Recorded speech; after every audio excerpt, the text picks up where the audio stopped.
"Are you afraid of me, Isabelle?" The Duke's voice cut through the silence of the wedding chamber like a blade. Lady Isabelle Hartley stood frozen in her nightdress, her back pressed against the mahogany bedpost. They called him the Ruthless Duke, the man who had destroyed 3 families in business, the Duke who never smiled, the Duke whose first wife had died under mysterious circumstances. And now he was her husband. Her hands trembled as she met his dark, unreadable eyes across the candle-lit room.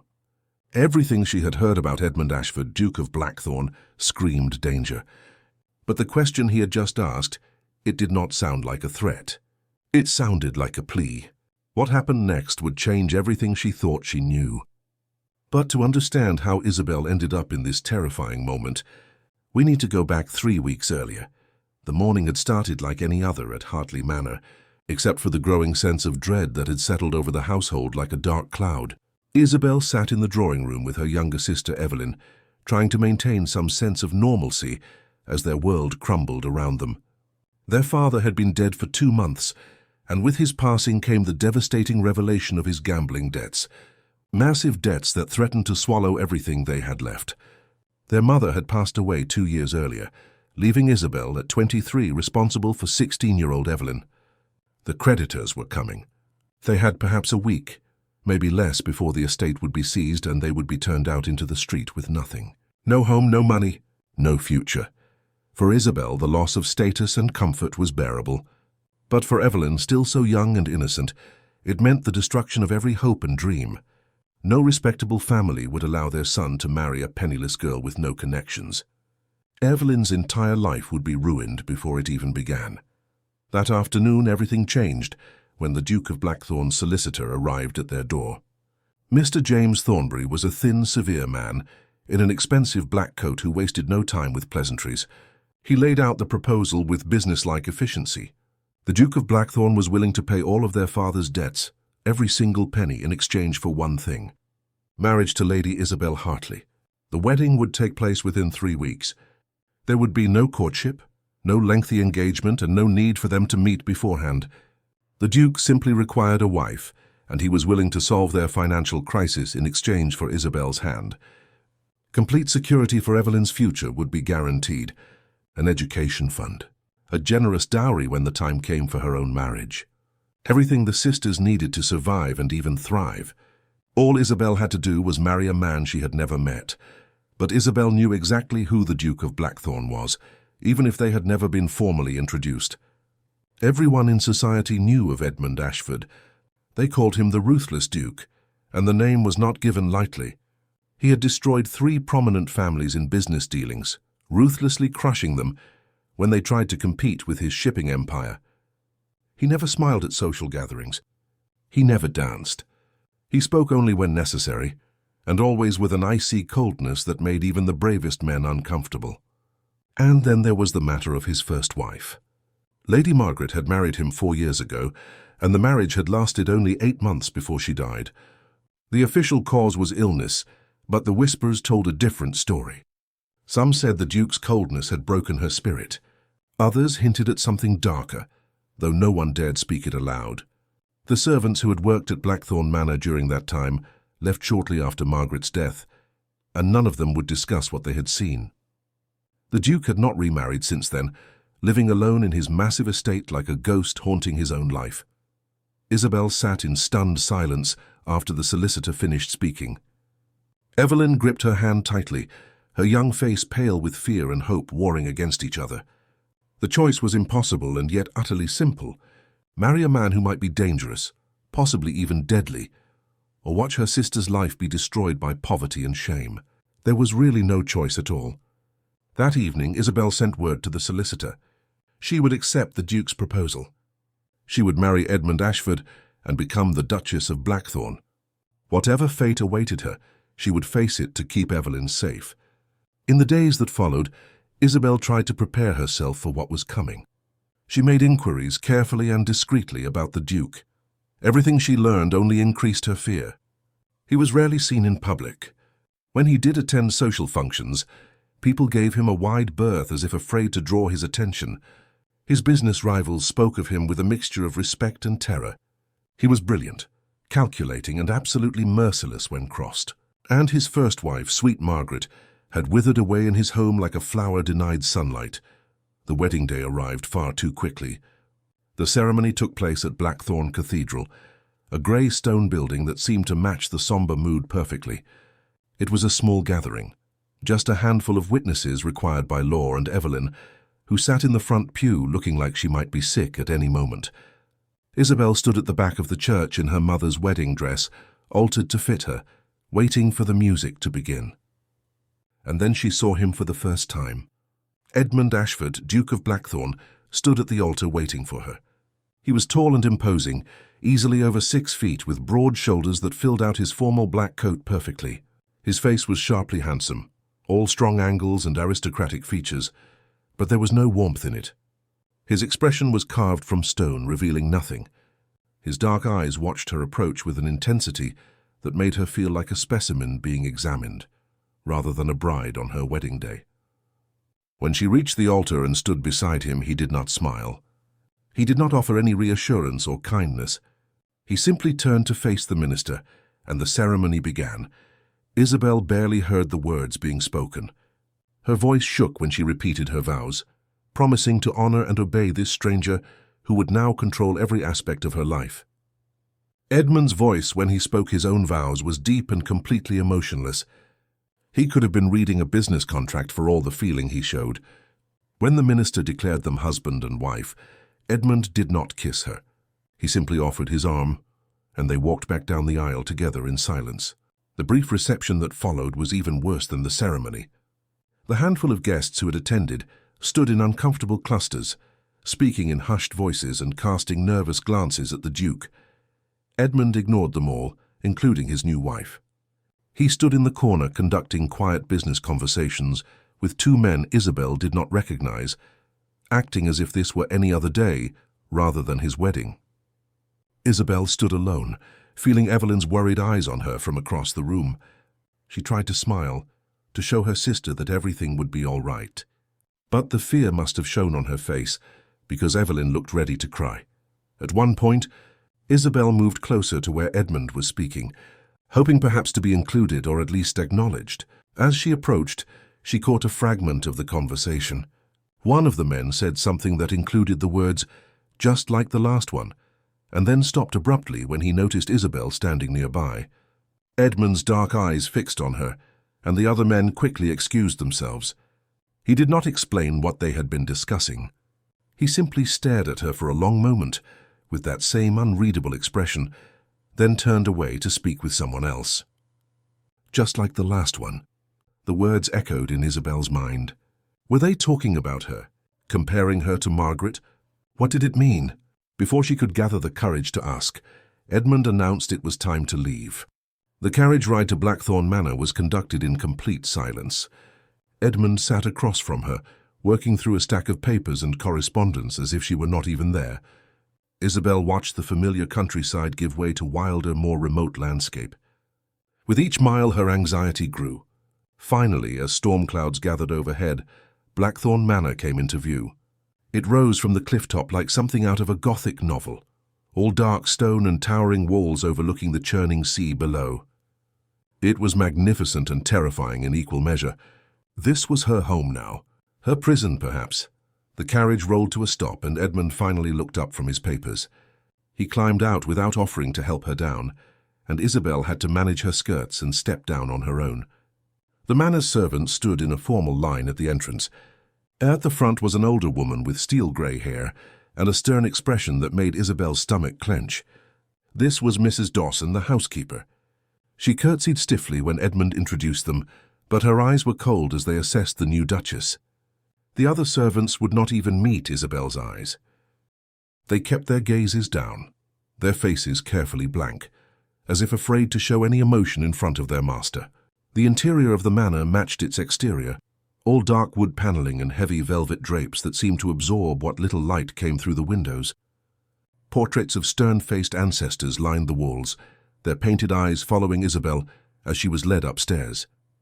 Mrs. Dawson showed her to what would be her chambers, and Isabelle's breath caught in her throat when she entered. These had been Margaret's rooms. Everything was exactly as the first Duchess had left it. The furniture, the decorations, even the clothes still hanging in the wardrobe. It was like walking into a shrine or a tomb. Isabelle wanted to ask why the rooms had been preserved this way, but Mrs. Dawson's expression discouraged questions. After the housekeeper left, Isabelle explored the chambers with growing unease. In the writing desk, she found fragments of what had once been a journal, mostly burned but with a few pages remaining. Margaret's handwriting was delicate and shaky. The entries spoke of loneliness and despair, though the words were too damaged to make out complete thoughts.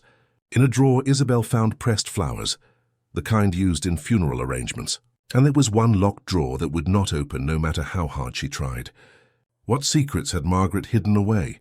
What had happened to her in these rooms? The dread that had been building in Isabelle's chest all day threatened to overwhelm her. Dinner that evening was a fresh nightmare. The dining room was enormous, with a table that could seat 20 people easily. Isabelle was placed at one end, and Edmund sat at the other, so far away they would have had to shout to have a conversation. Not that Edmund seemed interested in conversation. He ate in silence, occasionally reading from papers placed beside his plate.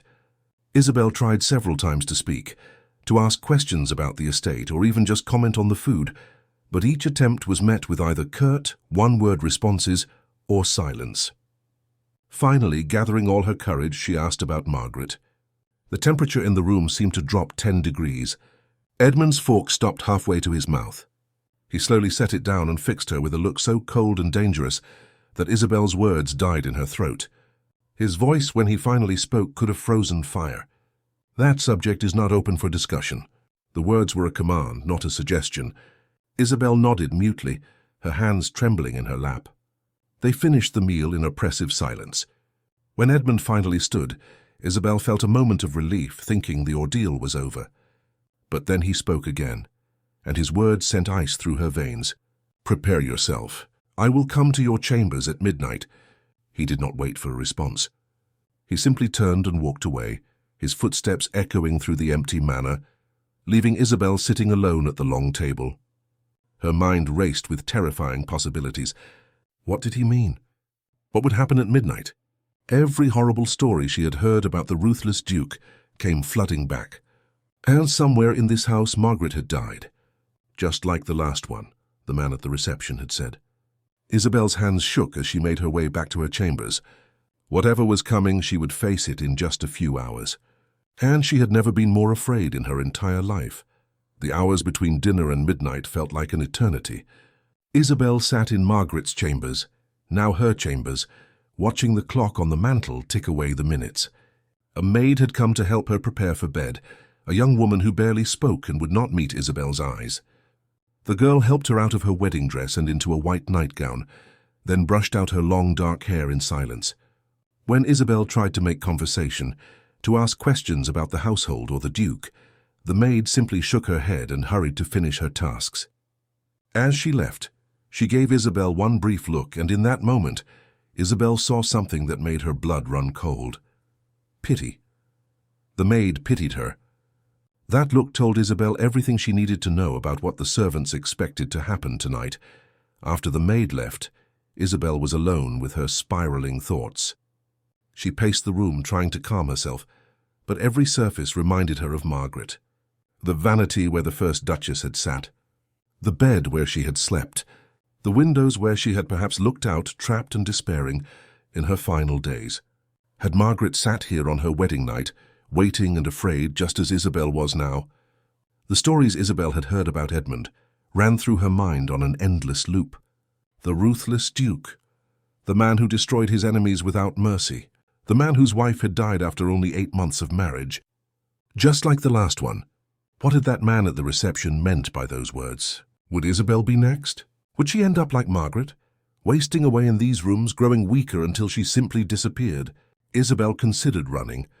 The door was not locked. She could slip out, find a way to escape into the night. But then she thought of Evelyn, safe now because of this marriage. If Isabelle ran, the agreement would be void. The debts would crush her sister. No, there was no escape. She had made her choice, and now she had to face the consequences, whatever they might be. The clock struck midnight, each chime like a hammer blow to Isabelle's heart. She stood near the bed, her hand gripping the mahogany bedpost for support. Her whole body trembled, and she hated herself for showing such weakness, but she could not stop the fear. Heavy footsteps sounded in the corridor outside, slow, deliberate steps that seemed to echo with terrible finality. They stopped outside her door. For a long moment there was only silence, and Isabelle wondered wildly if perhaps he had changed his mind, if he would simply walk away. Then the door handle turned. The door swung open, and Edmund Ashford, Duke of Blackthorn, entered her chambers. He wore a dark dressing gown over his shirt and trousers, his feet in leather slippers that made no sound on the thick carpet. The candlelight cast shadows across his face, making his strong features look harsh and almost menacing. He was so tall, so imposing, that he seemed to fill the entire doorway. His dark eyes found her immediately, and Isabelle felt pinned by that gaze like a butterfly on a collector's board. Edmund stepped into the room and closed the door behind him with a soft but decisive click.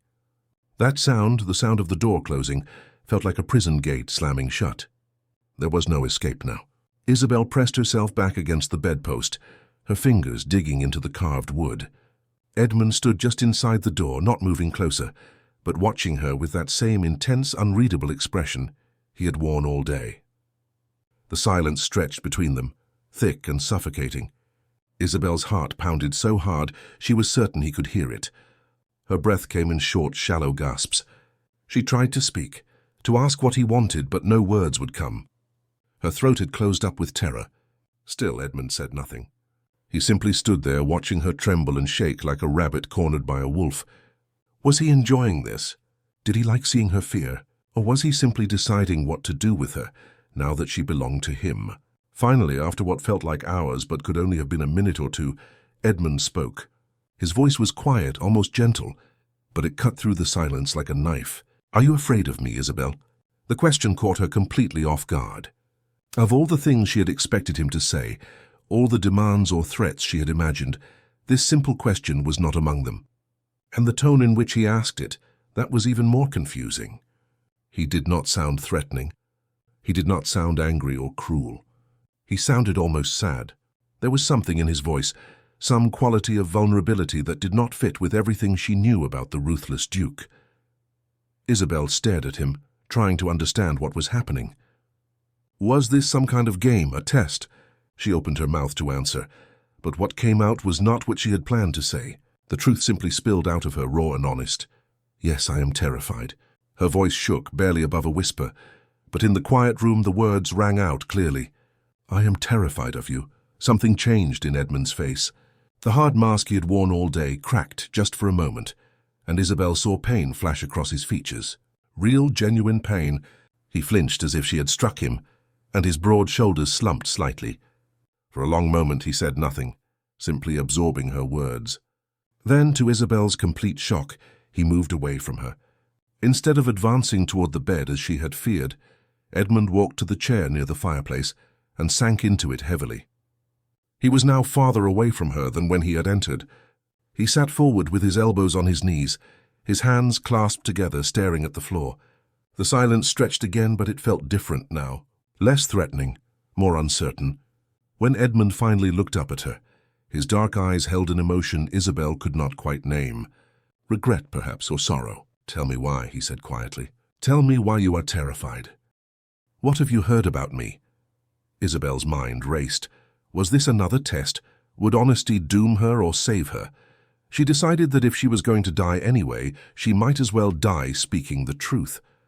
She forced herself to stand a little straighter, to meet his eyes, even though every instinct screamed at her to look away. "Everyone says you are ruthless," she said, her voice still shaking but growing stronger with each word.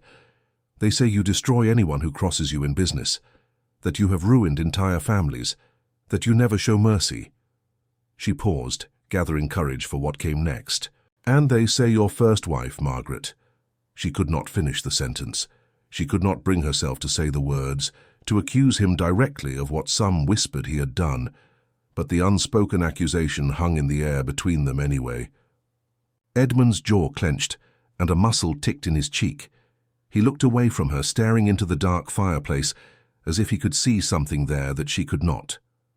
When he spoke again, his voice was rough, thick with suppressed emotion. They are right to call me ruthless in business. I do not deny that. I have destroyed my competitors when they tried to cheat or harm those under my protection. I have shown no mercy to those who deserved none." He paused, his hands gripping each other so tightly, his knuckles turned white. "But the other rumors, the things they say about Margaret, about what kind of man I am behind closed doors." He stopped, seeming to struggle with his words. "I need you to know the truth, Isabelle. The real truth, not the stories society tells." Isabelle remained frozen by the bedpost, her mind reeling. This was not at all what she had expected. The ruthless Duke was not advancing on her with cruel intentions. Instead, he sat slumped in a chair, looking almost broken. And now he was offering to tell her the truth about his first wife. The wife whose rooms Isabelle now occupied. The wife who had died so mysteriously. Did she want to know? Could she handle the truth? But what choice did she have? "Please," she heard herself say, the word coming out as barely more than a breath. "Please tell me what happened to Margaret." Edmund took a deep breath, his broad shoulders rising and falling as if preparing himself for a great ordeal. He still had not looked back at Isabelle. His eyes remained fixed on the empty fireplace, but she could see the tension in every line of his body. When he finally began to speak, his voice was low and controlled, but she could hear the pain beneath each word. "Margaret married me for my title, not for love." He said it plainly, without self-pity. "I knew that from the beginning. Her family wanted the connection to the Blackthorn name, and she wanted to be a duchess. I accepted that. I thought perhaps we could build something together anyway, some kind of partnership, if not love. For a time she was kind to me. We had some pleasant conversations. She smiled at dinner. But as the weeks passed, she grew more and more distant." He paused, his hands tightening their grip on each other. "I gave her space, thinking that was what she wanted. I focused on my work, on the estate, on business. I thought I was being respectful, allowing her freedom to adjust to married life. I did not realize I was making a terrible mistake." Isabelle found herself moving slightly away from the bedpost, drawn in by his words, despite her fear. There was something in the rawness of his voice that convinced her he was telling the truth, or at least his version of it. "What mistake?" she asked quietly. Edmund finally looked at her, and the anguish in his eyes made her breath catch. "I did not see that she was dying." The words hung in the air like a death sentence. Isabelle felt her legs weaken, and she sank down onto the edge of the bed, staring at him. "Dying," she repeated. Edmund nodded, his jaw working as he fought for control. "She was ill, Isabelle, consumption, the wasting disease. It must have started even before we married, but she hid it. She hid it from everyone. By the time the doctors finally examined her and told me what was wrong, it was too late. The disease had progressed too far. There was nothing they could do." His voice cracked on the last word, and he had to stop for a moment to compose himself. Isabelle felt tears prick her own eyes, though she barely knew why. She had been prepared to hear a story of cruelty or violence, not this tale of tragic illness. "How long?" Isabelle asked. "How long from when you learned the truth until she passed?" 6 weeks, Edmund said, and the two words were filled with such agony that Isabelle felt them like a physical blow. 6 weeks of watching her waste away. 6 weeks of her struggling to breathe, coughing blood, growing weaker every day. 6 weeks of being absolutely helpless to do anything but watch her die. He stood abruptly from the chair and walked to the window, his back to Isabelle now. "She barely let me in the room toward the end. She had a nurse, and the nurse told me Margaret did not want me there. She did not want me to see her like that. So I stayed away, honoring her wishes, sitting outside her door like a useless fool while my wife died alone." The bitterness in his voice was directed at himself, Isabelle realized. He was not angry at Margaret. He was angry at himself. "But why would society blame you for her illness?" Isabelle asked, confused. "Surely people understood she was sick." Edmund let out a harsh laugh, completely devoid of humor. "Because I am the Ruthless Duke," he said. "Because I have made enemies in business, powerful men who I have beaten or exposed for their corruption. Because I am cold in public and do not play their social games. When Margaret died, they saw an opportunity to destroy my reputation further." He turned back to face her, and in the candlelight, She could see the glisten of unshed tears in his eyes. They said I had killed her spirit with my coldness. They said I had neglected her, worked her to death with the stress of being married to me. Some even whispered that I had poisoned her, though they had no evidence because there was none. The official cause was consumption, but society chose to believe I was somehow responsible. And the truth is, he said, his voice breaking, they were right. Not about poison or cruelty, but about failure. I failed her, Isabelle. I was so busy, building my business empire, so focused on being the powerful Duke of Blackthorn, that I did not see my own wife was dying right in front of me. I gave her space when perhaps she needed presence. I honored her distance when perhaps she needed connection, and by the time I realized something was truly wrong, it was too late to save her. Isabelle felt something shift inside her chest. This was not the monster she had imagined. This was a man carrying a crushing weight of guilt and grief, punishing himself far more harshly than society ever could. But Edmund was not finished. He took a step toward her, then seemed to think better of it, and stopped. After Margaret died, I built walls, he continued. I made myself even colder, even more ruthless in business. If people were going to call me a monster anyway, then I would be the most efficient monster they had ever seen. I would show no weakness, no vulnerability, no emotion that could be used against me. I destroyed anyone who tried to compete with me unfairly. I crushed anyone who tried to hurt the people under my protection. And I told myself I would never marry again, never risk failing another person the way I failed Margaret. His eyes locked onto Isabelle's. But then your situation came to my attention. Your father's debts, your sister's future hanging in the balance. I could have simply seized your estate through the debt collectors. It would have been legal, profitable even. But when I made inquiries and learned about you, about how you were trying to protect your young sister, something in me, he stopped, searching for words. Something in me remembered what it felt like to care about someone other than myself. I thought perhaps I could help you, while also fulfilling my duty to produce an heir for the Blackthorn line. A practical arrangement that would benefit us both. Isabelle watched him carefully, seeing him clearly for perhaps the first time. The harsh lines of his face, the tension in his shoulders, the pain in his eyes, all of it told a story of a man who had been hurt, and who had hurt himself even more in response. "But you have trapped me," she said softly. Not accusingly, but simply stating a fact. "You have married me, and now I am here, terrified of you, and you realize that this practical arrangement is not so simple after all." Edmund's shoulders slumped in defeat. "Yes, you are right. I have trapped you in a marriage with a man you fear, a man with a terrible reputation, a man who does not know how to be warm or kind, or anything other than what I have become. And I realize now how unfair that is to you." He moved back to the chair and sat down again, suddenly looking exhausted. "That is why I came here tonight, Isabelle, not to force myself on you, not to demand my rights as a husband, but to tell you the truth that society will never believe, and to make you a promise." He looked directly at her with an intensity that took her breath away. "I will never force you. This marriage can be whatever you need it to be. I will not demand anything from you that you are unwilling to give freely. You have control here, not me. If you want separate rooms, separate lives, a marriage in name only, then that is what we will have. I brought you here tonight only to tell you this truth, and to ask you one thing." His voice dropped to barely more than a whisper. "Please do not fear me, Isabelle. I can bear society's hatred, their whispers and judgments, but I cannot bear the thought of my own wife living in terror under my roof." Isabelle sat in stunned silence, her entire understanding of this man and her situation shifting like sand beneath her feet. Everything she had believed about Edmund Ashford was crumbling, revealing something far more complicated and human underneath.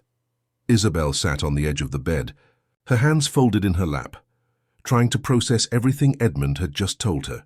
The fear that had gripped her heart since the moment she agreed to this marriage was slowly loosening its hold, replaced by something else. Confusion, perhaps, or curiosity. She looked at this man, this supposedly ruthless Duke, and saw someone entirely different from what she had expected. She saw someone who was broken just like she was, someone who had built walls to protect himself, just as she had been prepared to do. The silence between them was no longer thick with terror. It felt almost comfortable, like they were both catching their breath after a long, exhausting journey. Finally, Isabelle spoke, her voice steady now. "Tell me more about Margaret. Not about her death, but about her life. What was she like? What did she enjoy?" Edmund looked surprised by the request, as if no one had asked him that question in the 3 years since Margaret's passing. A faint, sad smile touched his lips. She loved gardens. Roses, especially. She could spend hours tending to them, talking to them as if they were her friends. She also loved music. She played the pianoforte beautifully, though she was too shy to perform for guests, and she read constantly. Poetry, mostly. Wordsworth was her favorite. As Edmund spoke about Margaret, his entire demeanor changed. The harsh lines of his face softened. His voice lost its edge. Isabelle could see that despite the distance in their marriage, he had genuinely cared for his first wife, and her death had wounded him deeply. "What do you regret most?" Isabelle asked gently. Edmund did not hesitate. "That I did not spend more time with her. I thought providing for her, giving her beautiful things, a grand home, freedom to pursue her interests, I thought that was enough. But it was not. She needed companionship, conversation, presence. And I was always working, always focused on building the estate, expanding the business. I told myself I was doing it for our future, for our children someday. But the truth is, I was hiding in my work because I did not know how to connect with her. I did not know how to be a husband to someone who did not love me." Isabelle understood that feeling more than he knew. "I married you to save Evelyn," she said quietly. Edmund nodded. "I know. The solicitor made that clear." "You had no choice." Isabelle shook her head. "I had a choice. I could have refused and tried to find another way, but there was no other way, not really. So yes, I married you for practical reasons, not for love." She paused, choosing her words carefully. "But I never expected honesty from you. I never expected you to show me vulnerability or give me choices. I expected to be controlled, perhaps even harmed. Instead, you have given me more respect in one night than I thought possible." Edmund leaned forward in his chair, his dark eyes searching her face. "Does that mean you no longer fear me?" Isabelle considered the question honestly. "I do not fear you the way I did an hour ago. I do not believe you will hurt me physically. But I am still afraid, Edmund. I am afraid of what my life will be like here. I am afraid of living in Margaret's shadow, in her rooms surrounded by her things. I am afraid of never being more than a practical arrangement, a duty you fulfill. I am afraid of being alone in this enormous house, with servants who will not look at me, and a husband who does not know how to connect." Edmund absorbed her words, nodding slowly. "Those are fair fears, and I cannot promise to erase them overnight.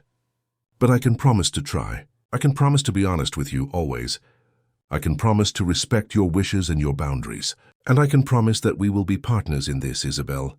Not master and servant, not captor and prisoner. Partners." He stood from the chair but did not move toward her. Instead, he walked to the door, preparing to leave and honor his promise not to force anything upon her. At the door, he paused and turned back. "I know I am not easy to care for. I know I am cold and distant, and I do not know how to show warmth the way other people do. But if you are willing to be patient with me, I am willing to try to be more than what I have been. Good night, Isabelle. Sleep without fear tonight." After he left, closing the door gently behind him, Isabelle sat alone in the quiet room. Her hands had stopped trembling. Her heart had stopped racing. She stood and walked to the window, looking out over the dark grounds of Blackthorn Manor. The storm that had been threatening earlier had passed without breaking, and now the moon shone through gaps in the clouds, illuminating the wild landscape. For the first time since agreeing to this marriage, Isabelle felt something other than dread. She felt hope, small and fragile, but real. Edmund was not the monster she had feared. He was complicated and damaged, yes, but he was also honest and willing to try. That was more than many women got from their husbands, arranged marriage or not. She thought about what he had said about Margaret's garden and made a decision. Tomorrow she would ask to see it. Perhaps restoring something beautiful that had been neglected would be a good place for both of them to start. Morning came with pale sunlight filtering through the heavy drapes. Isabelle woke feeling more rested than she had expected, considering everything that had happened. She dressed with the help of the same silent maid from the night before, and then made her way downstairs, uncertain of what she would find. She discovered Edmund in his study, a large room lined with books and papers, working at an enormous oak desk. When she appeared in the doorway, he immediately set down his pen and stood, giving her his complete attention. "How did you sleep?" he asked, and there was genuine concern in his voice. "Without nightmares," she replied honestly. "That is more than I expected." Edmund gestured to a chair near his desk. "Will you join me for breakfast? I have had the kitchen prepare your favorite tea. I asked Mrs. Dawson about your preferences." Isabelle was touched by this small consideration. He had taken the time to learn what she liked, to make her comfortable. It was a small gesture, but it meant everything. As they sat together eating breakfast, the awkwardness between them began to ease. Edmund asked about Evelyn, and Isabelle's face lit up as she talked about her sister. "I would like to bring her here for visits," Edmund said. "As often as you wish. This is her home too, if she wants it to be." "Thank you," Isabelle said warmly. "That means a great deal to me." After breakfast, Edmund stood and offered his arm. "Would you like to see the estate? I want to show you everything. The farms, the tenants, the improvements we have been making. This is your home now, Isabelle. I want you to know it, to feel comfortable here. And," he added quietly, "I want to show you Margaret's garden. I think it is time." Isabelle stood and placed her hand on his arm, the first time she had voluntarily touched him. It was a small thing, but she felt him tense slightly at the contact, as if he had not expected it, and did not quite know how to respond. Together they walked out of the manor and into the morning light. As they crossed the grounds, Edmund pointed out various features of the estate, talking about the history of Blackthorn and the families who lived and worked on the land. His love for this place was evident in every word. "These people depend on me," he said, as they walked past a row of neat cottages. "Their livelihoods, their families, their futures. That is why I am ruthless in business, Isabelle. Not for greed, but to protect them. If the estate fails, they suffer. So I do not allow anyone to threaten what I have built here." Isabelle began to understand him better. His ruthlessness was not random cruelty. It was fierce protection of those under his care. There was a kind of honor in that, even if society could not see it. Finally, they reached a high stone wall with an iron gate. Beyond it, Isabelle could see an overgrown garden, wild roses climbing over arbors and pathways nearly hidden by weeds. "This was Margaret's place," Edmund said quietly, his hand on the gate but not opening it yet. "I have not entered since she died. I could not bear it. But I think she would want it restored. She would want life here again, not this," he gestured at the neglect, "this monument to death." Isabelle looked at the garden and then at Edmund. "May I restore it?" she asked. "May I make it beautiful again?" Edmund's expression softened with gratitude and relief. "I would be honored if you would. And perhaps," he added hesitantly, "perhaps you could teach me about roses. Margaret tried once, but I was always too busy. I would like to learn now." Isabelle smiled, a real smile, the first since coming to Blackthorn Manor. "I would like that," she said. Together, they opened the gate and stepped into the garden. And as they did, Isabelle felt as if they were also stepping into a new beginning, leaving fear behind and moving towards something better. Something that might, with time and patience, become real partnership and perhaps even more. The days that followed brought a rhythm to life at Blackthorn Manor that Isabelle had not expected.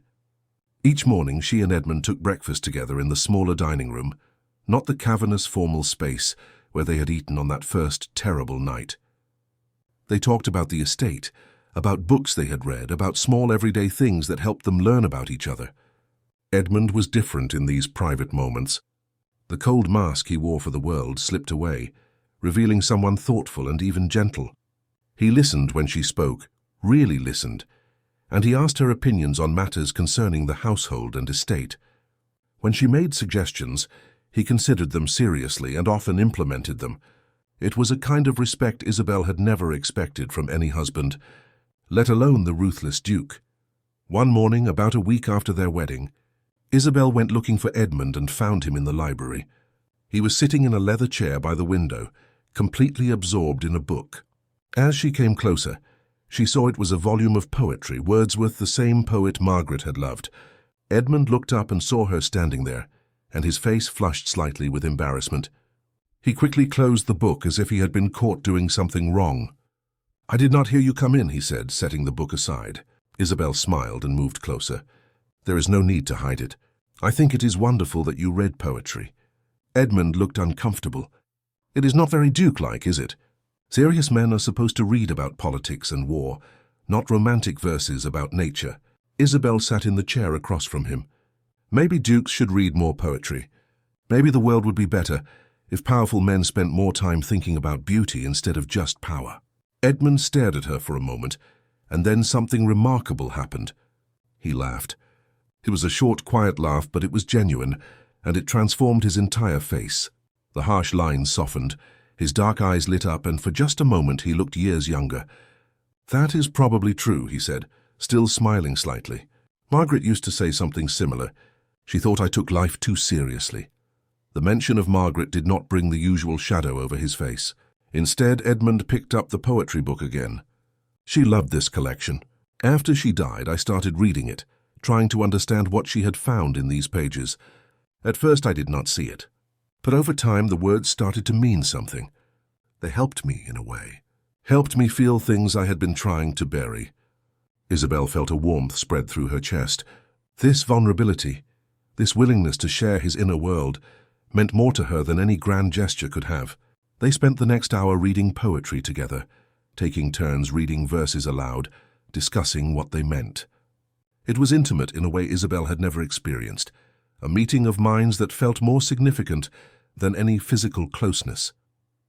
As they sat there in the quiet library with sunlight streaming through the windows, Isabelle realized something that both thrilled and frightened her. She was beginning to care for Edmund, not just respect him or feel safe with him, but actually care about him as a person. The realization made her heart skip, and she quickly pushed the feeling aside. It was too soon, too dangerous to let herself feel that way. That afternoon, a letter arrived that brought Isabelle even more joy. Evelyn was coming to visit. Edmund had arranged everything, sending his own carriage to bring her to Blackthorn Manor. When Evelyn arrived 2 days later, Isabelle rushed out to greet her, embracing her sister tightly. Evelyn looked around at the imposing manor with wide eyes, nervous but curious. "Is he truly as terrible as they say?" Evelyn whispered when they had a moment alone. Isabelle thought about how to answer. "He is not terrible at all. He is actually quite kind, once you get to know him." Evelyn studied her sister's face carefully. "You look different," she said. "Happier, maybe. Less afraid." "I am less afraid," Isabelle admitted. "Things are not what I expected here." Edmund proved to be a gracious host to Evelyn. He showed her the library, knowing she loved books, and told her she was welcome to read anything she wished. He took her to the stables and introduced her to the horses, letting her pet the gentlest mare. He even gave her a generous gift, an education fund that would ensure she could continue her studies and have opportunities Isabelle had feared were lost forever. Evelyn was charmed despite her initial nervousness. Later, when the sisters were alone in the garden, Evelyn grabbed Isabelle's hand. "He is nothing like what people say. He is actually wonderful. You are so lucky, Isabelle." Isabelle was not sure about lucky, but she was beginning to feel grateful. Before Evelyn left to return home, she pulled Isabelle aside one more time. "You are falling in love with him," Evelyn said with the bluntness only a sister could have. "I can see it in your face when you look at him." Isabelle started to deny it, but the words stuck in her throat. Was it true? Was she falling in love with Edmund? No, she told herself firmly. It was too soon. She barely knew him. But even as she thought it, she knew Evelyn had seen something real. The feelings growing in her heart were undeniable, even if she was not ready to name them yet. Edmund, too, was changing. His steward, Mr. Thornton, noticed it and commented to Mrs. Dawson one day, "His Grace seems different lately. Less severe. I even heard him laugh yesterday." Mrs. Dawson had noticed as well. "It is the new Duchess. She is good for him. She brings light to this dark house, not like before when everything was so sad and hopeless. Perhaps this marriage will heal him after all." Indeed, Edmund found himself thinking about Isabelle constantly. The way she smiled when she was working in Margaret's garden, bringing life back to the neglected roses. The way she spoke to the servants with kindness, slowly earning their trust. The way she listened to him when he talked about his work, offering insights he had not considered. She was everything he had not known he needed. One evening, as they played chess in the drawing room, Edmund looked across the board at her and felt something shift in his chest. It was a feeling he had not experienced in years, not since before Margaret's death. It was hope. Hope that maybe, just maybe, he could have a real marriage this time. Hope that this woman who had been forced to marry him might actually come to care for him. Hope that he might deserve a second chance at happiness. But with that hope came fear. What if he failed again? What if his coldness, his inability to express emotion properly, drove Isabelle away emotionally, even if she stayed physically? What if he ruined this chance the way he had ruined everything with Margaret? The fear made him cautious, made him hold back even as he wanted to grow closer to her. That night, after Isabelle had gone to bed, Edmund sat alone in his study thinking about his life. He thought about the walls he had built after Margaret's death, the ruthless reputation he had cultivated, the loneliness he had accepted as his fate. And then he thought about Isabelle's smile that morning, when a rose in the garden had bloomed for the first time. He thought about her laugh when he had made an awkward joke at breakfast. He thought about the way she had voluntarily taken his arm now without hesitation, a small gesture that meant the world to him. He was falling in love with his own wife, and the realization terrified him, because loving someone meant risking loss again, risking failure again, risking the crushing guilt that had nearly destroyed him when Margaret died. But as Edmund sat there in the darkness, he made a decision. He would not let fear control him this time. He would not hide behind work and distance. He would truly try to be the husband Isabelle deserved, even if it meant being vulnerable, even if it meant risking his heart, even if it meant potentially failing again. She was worth the risk. The next morning would bring a discovery that would change everything. But tonight, Edmund simply sat with his newfound determination, ready to face whatever came next. Isabelle woke in the middle of the night, unable to sleep. Moonlight streamed through the window, casting silver shadows across Margaret's chambers. She had grown more comfortable in these rooms over the past 2 weeks, slowly making small changes to make the space feel more like her own. But there was still one thing that bothered her: the locked drawer in Margaret's writing desk. She had noticed it on her first day and had left it alone, respecting the privacy of the woman who had lived here before. But tonight, restless and unable to settle, Isabelle found herself drawn to the desk. She lit a candle and sat down, running her fingers over the smooth wood. What secrets had Margaret locked away? What had been so important or so painful that she needed to hide it? As Isabelle examined the drawer more carefully, something caught her eye. A small brass key had fallen behind the desk, wedged between the furniture and the wall. Her heart pounded as she retrieved it. Should she use it? Should she open the drawer and discover whatever Margaret had hidden? Isabelle sat with the key in her hand for a long time, debating. She and Edmund had promised each other honesty. They had agreed to be partners. Opening this drawer in secret felt like a betrayal of that promise, even though the drawer had belonged to someone else. Finally, she made her decision. She would not open it alone. In the morning, she would take the key to Edmund, and they would open it together. If they were truly going to be partners, then they should face Margaret's secrets as partners too. When morning came, Isabelle found Edmund in his study as usual. He looked up when she entered and smiled, that small, gentle smile he now gave her that made her heart flutter. "Good morning," he said warmly, but his smile faded when he saw her serious expression. "What is wrong?" Isabelle held out the key. "I found this. It opens the locked drawer in Margaret's desk." "I did not open it. I thought we should do it together." Edmund stared at the key in her palm, his face going pale. He reached out slowly and took it, his hand trembling slightly. "You did not look inside?" he asked quietly. "No," Isabelle said. "Whatever is in there, we should see it together. Do you not want to know what she hid?" Edmund's eyes met hers, and Isabelle saw a depth of emotion there that took her breath away. Gratitude, fear, and something else she could not quite name. "You asked me first," he said, his voice rough. "You could have opened it yourself, satisfied your curiosity, but instead you came to me. You included me in the decision." "Isabelle, that," he stopped, struggling with words. "That means more to me than you can possibly know." He stood and offered his hand. "Come, let us see what Margaret left behind. Together." They walked to Isabelle's chambers, their hands linked. At the desk, Edmund hesitated, the key held over the lock. "Are you certain you want to do this?" he asked. "Once we open it, we cannot close it again. Whatever is inside, we will have to face it." "I am certain," Isabelle said firmly. "We face it together." Edmund nodded and inserted the key. The lock clicked and the drawer slid open. Inside was a single sealed letter, yellowed with age. On the front, in delicate handwriting, it said simply, "For Edmund." Edmund picked up the letter with shaking hands. He stared at it for a long moment, then broke the seal. As he began to read, Isabelle watched his face transform. First confusion, then shock, then pain so raw it made her own eyes sting with tears. His hands trembled so badly the paper rustled. When he finished reading, he could not speak. He simply stood there with tears rolling down his cheeks, the first time Isabelle had ever seen him cry. "What does it say?" she asked gently. Edmund handed her the letter, unable to voice the words himself. Isabelle read Margaret's careful script, and her own tears began to fall. The letter was an apology.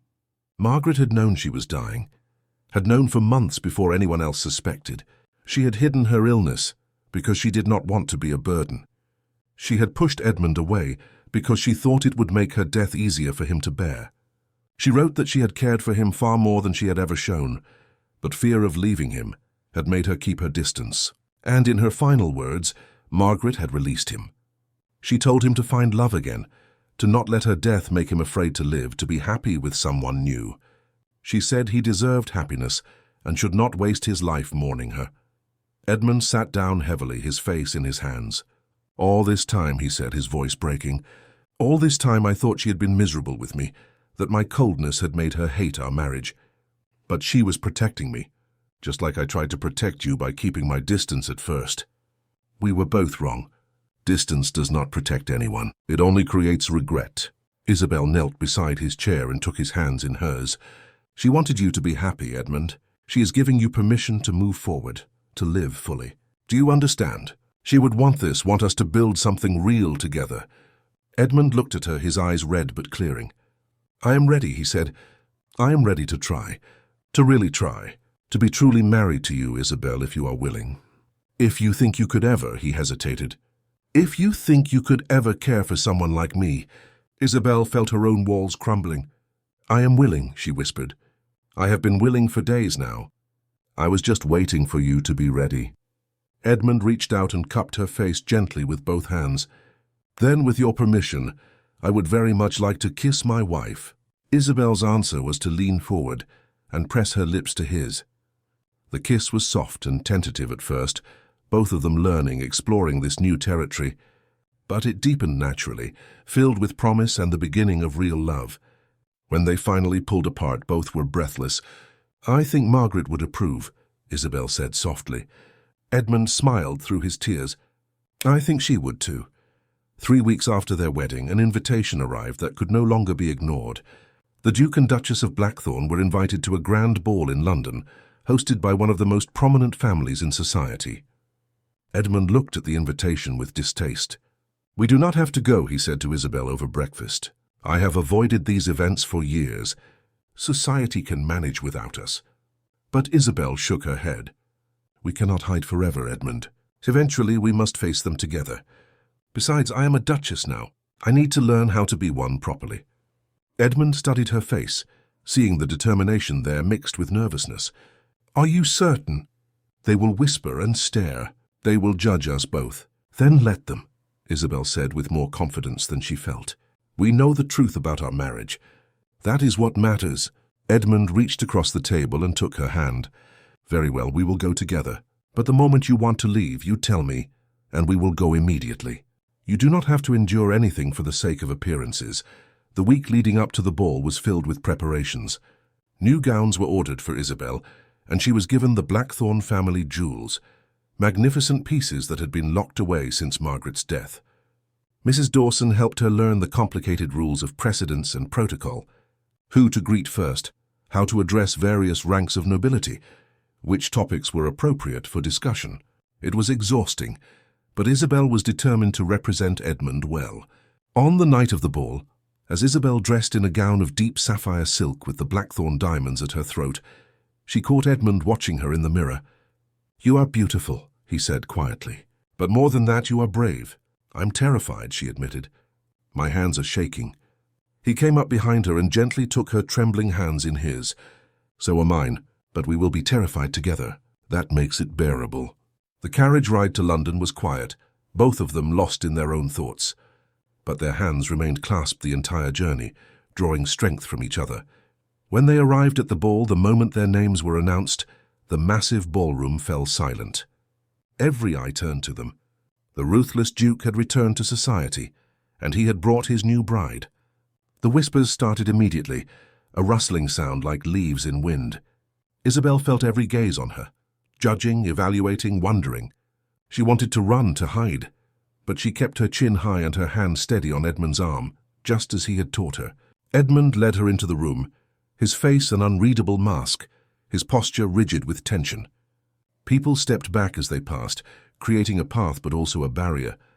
No one approached to greet them. No one smiled. They stood alone in the center of the crowded room, isolated by Edmund's reputation. Isabelle saw ladies turning away from her, refusing to acknowledge her presence. She was being shunned because of who she had married. The rejection stung more than she had expected. Edmund noticed her distress immediately. His jaw tightened with anger, but he forced himself to remain calm. "Dance with me," he said, not as a question but as a declaration. Right now in front of all of them. He led her onto the dance floor, and the orchestra, recognizing a cue when they saw one, began a waltz. As they moved together, every person in the ballroom watched. Isabelle focused on Edmund's face, on his dark eyes that held hers with steady reassurance. "Ignore them," he murmured. "Look only at me. They do not matter." "But they do matter," Isabelle whispered back. "These are the people we must live among." Edmund pulled her slightly closer. "Propriety be damned. Then we will change their minds. Starting now." As they danced, Edmund spoke loudly enough for the couples nearest them to hear. "You have made me happier than I ever thought possible," he said clearly. "I was half alive before you came into my life, Isabelle." Isabelle felt her heart swell at his public declaration. "And you have shown me what true partnership means," she replied, also speaking clearly, "what it means to be respected and valued." Their honest emotion was visible to everyone watching, and Isabelle saw some of the hostile expressions softening with curiosity. Perhaps the ruthless Duke was not quite what society had believed. When the dance ended, a few brave souls approached to be introduced to the new Duchess. The ice was beginning to crack. But then Lady Ashworth appeared, the most notorious gossip in London, her expression sharp with malice. "How convenient," she said loudly enough for others to hear. "The Duke has already replaced poor Margaret. How terribly efficient. Some women take years to recover from loss, but apparently some men need only months." The insult hung in the air. This was the moment that would define how society viewed them. Isabelle could crumble, could accept the attack meekly, or she could fight back. She thought of Edmund's vulnerability with her, his honesty about his grief and guilt. She thought of Margaret's letter, giving her blessing for Edmund to find happiness again, and she found her voice. "Lady Margaret wanted my husband to find happiness after her death," Isabelle said clearly, with dignity and strength. She said so in her final letter to him. "I honor her memory by caring for him, by bringing light back into his life as she wished. I do not replace her. No one could. But I stand beside Edmund as his partner, and I am proud to do so." Lady Ashworth's mouth opened and closed like a fish, unable to form a response. Other people nearby nodded approvingly. The new Duchess had grace and backbone. Edmund looked at Isabelle with such obvious pride and love that several women sighed romantically. "I believe we have made our point," Edmund said quietly to Isabelle. "Shall we go home? I would much rather be alone with you than performing for this audience." They left the ball early, heads high, together. In the carriage riding back to Blackthorn Manor, Edmund pulled Isabelle close. "You were magnificent tonight. The way you stood up to Lady Ashworth, the way you defended our marriage. I have never been more proud of anyone in my entire life." Isabelle leaned into his warmth. "I meant every word I said. I am proud to be your wife, Edmund." He tilted her chin up to look at her. "I need to tell you something I should have said days ago. I married you to solve a practical problem, to help both of us. But somewhere along the way I fell in love with you, Isabelle." "Completely and irrevocably," Isabelle's breath caught. Edmund continued, his voice rough with emotion. "You do not have to say it back. I know it is soon, and I know you may never feel the same way. But I needed you to know the truth. I love you." Tears filled Isabelle's eyes. "On our wedding night, you asked if I was afraid. I was afraid of never being loved, of living in Margaret's shadow forever.